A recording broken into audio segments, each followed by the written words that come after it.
మన తొలి వెలుగు ప్రేక్షకులు అందరికీ నమస్తే. వచ్చే నెల 7 తారీఖు నుంచి అసెంబ్లీ సమావేశాలు ఉన్నాయంట. వచ్చే నెల 7 తారీఖు నుంచి అసెంబ్లీ సమావేశాలు ఉన్నాయి. ప్రతి సభ్యుడు సభకు తప్పనిసరిగా హాజరు కావాలని సీఎం రేవంత్ రెడ్డి చెప్తున్నాం. ముచ్చట ప్రతిపక్షాలను ప్రశ్నలకు ధీటుగా జవాబు ఇవ్వాలని ఆదేశం. ప్రతిపక్షాలలో పుసుకునే ఏమని అడిగితే ధీటుగా సమాధానం చెప్పాలన్నట. రెడీగా ఉండురి, మీరంతా రాసుకొని పెట్టుకొని ఉండురి, లేకపోతే అంతా ప్రిపేర్ అయ్యి ఉండురి. మళ్ళీ ప్రిపేర్ కాకుండా పోతురాయంటే మళ్ళీ ఆగమవుతుంది ముచ్చటని సీఎం రేవంత్ రెడ్డి ఆదేశాలు చేసిండట. మరి ఈసారన్నా మరి 7 తారీఖున సీఎం మరి మాజీ ముఖ్యమంత్రి కేసీఆర్ గారు వస్తున్నా నాకైతే నమ్మకం లేదు. నాకైతే బిల్కుల్ నమ్మకం లేదు. కేసీఆర్ అంటే ఆయన మళ్ళీ ముఖ్యమంత్రిగా కర్మజాలి గెలిపిస్తే వచ్చి సీటు మీద కూర్చుంటాడేమో, కానీ అంత పడంతరం మాత్రం అసెంబ్లీలో మాత్రం అడుగు పెట్టినట్టే ఉండు, పాడైపోను. అవునా? కేసీఆర్ సారు పుణ్యానికి పుణ్యానికి తెలంగాణ సొమ్ము తింటుంటివి. నెలకు 3-4 లక్షల రూపాయల జీతం తీసుకుంటుంటివి.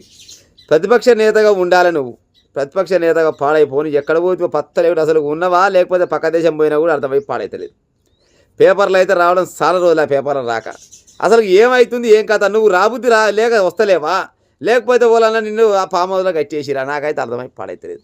పండి పక్కలన్నీ వస్తున్నట్టే పాడైపోను. ఒకసారి సలగాలికి బయటికి వెళ్తామా? ఏమా రాష్ట్రంలో చాలా రకాల సమస్యలు ఉన్నాయి. ఆ సమస్యల మీద బయటకు వచ్చి చెప్పరాదు. రేవంత్ రెడ్డి మరి కరెక్ట్ చేస్తుండో లేదో పాడైపోను. వచ్చి సూచనలు ఇచ్చే ఉపాయం చేయరాదు.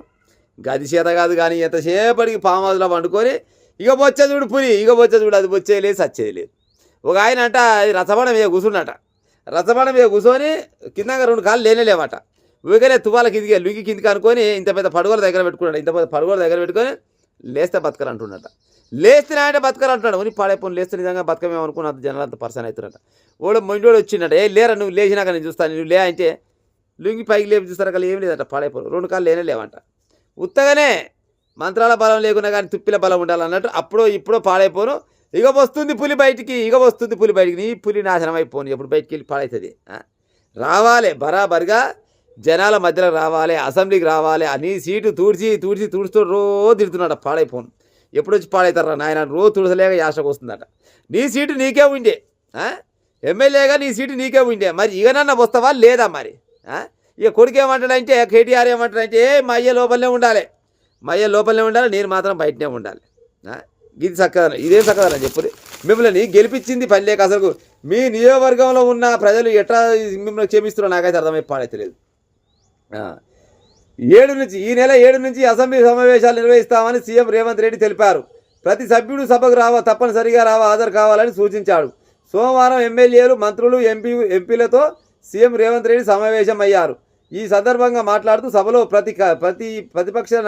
ప్రతిపక్షాల ప్రశ్నలకు ధీటుగా సమాధానం ఇచ్చేందుకు సిద్ధంగా ఉండాలని, ఇక నుంచి ఎమ్మెల్యేలంతా నియోజకవర్గ అభివృద్ధి పైన ఫోకస్ పెట్టాలని, పెండింగ్లో ఉన్న పనులన్నింటినీ వెంటనే పరిష్కరించడంపై దృష్టి పెట్టాలని సూచించిందట. అయ్యా, ఇప్పుడు ఎమ్మెల్యేలు మీ నియోజకవర్గంలో ఏమన్నా పనులు ఉంటే వీటిని చేసే ఉపాయం చేయాలి.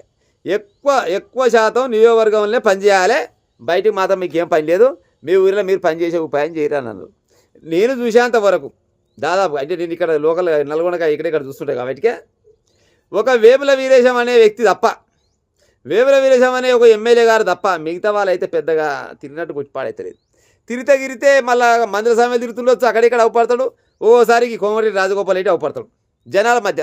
ఇక మిగతా వాళ్ళు అయితే అసలు ఉన్నారా లేరా ఏం అర్థం కాదు, పాడైపోను.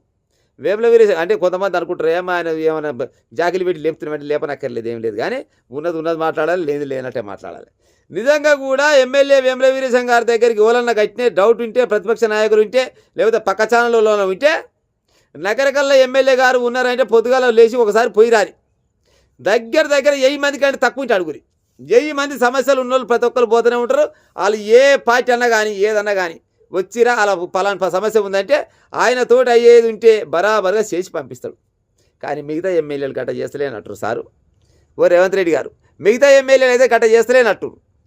నిజంగా ఒకవేళ నగరకల్లు ఎమ్మెల్యే వేముల వీరేశం గారి లెక్క కనుక అంత ఎమ్మెల్యేలే కనుక చేస్తే మీరు అంటారు కదా 2029 నాదే, 34 నాదే, 35 నాదే అంటావు కదా, గట్ట వచ్చే ఛాన్సెస్ ఉంటాయి. అందరు చేయాలి. అందరు చేస్తే వాళ్ళు ఆశీర్వదించే ఉపాయం ఉంటుంది. కానీ మరి అందరు చేసేకాలం అయితే లేదు. అందులో కూడా పాడైపోను. మీదే అంటే మీకే బొచ్చ లొల్లిలే. ఎమ్మెల్యే అంటే మంత్రికి పడదా, మంత్రి అంటే ఎమ్మెల్యేకి పడదా. ఏడుకొస్తే ఆడికే నోటికి అదుపు లేని మాటలు పాడైపోను. మీ దాంట్లో మీరే కొట్లాడుకుంటూ పొడుచుకుంటూ పాడైపోను. మరి ఏడుదాకా వస్తా కానీ కాంగ్రెస్ పార్టీ ఎమ్మెల్యేలు జర్ర మీరంతా పెన్ను పేపర్ తీసుకొని రాసుకొని పెట్టుకొని ఇప్పటి నుంచే 7 తారీఖు నాడంట అసెంబ్లీ సమావేశాలు ఉన్నాయంట. ప్రతిపక్ష నేతలు ఎవరైనా కేటీఆర్ అయినా హరీష్ రావు అయినా కర్మజారి ఒకవేళ కేసీఆర్ వచ్చినా కూడా వాళ్ళు ఏం అడిగినా కానీ దానికి సమాధానం చెప్పుతందుకు సిద్ధంగా ఉండాలంట. సిద్ధంగా ఉండే ఉపాయం మరి చేస్తారా మరి మీరంతా?